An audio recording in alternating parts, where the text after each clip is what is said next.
Using non-gaming headphones on Xbox One can be a challenge if you want to do voice chat along with game audio. And today I'll show you how you can use the Audio-Technica ATH-M40x as a full gaming headset. This will also work for the Audio-Technica M50x headphones in case you were wondering.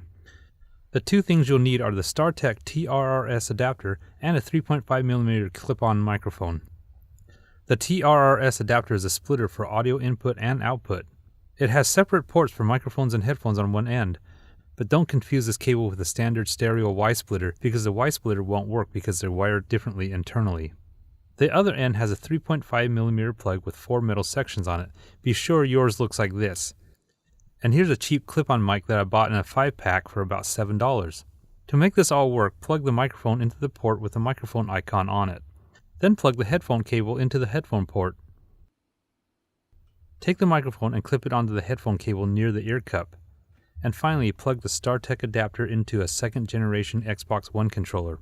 I can confirm that this works when the headset icon shows up at the top of the Xbox menu screen. You can definitely confirm that this works when you see the circle light up around the gamer pic when you talk in the party settings. And now my Audio-Technica headphones can be used as a high-quality gaming headset on my Xbox One.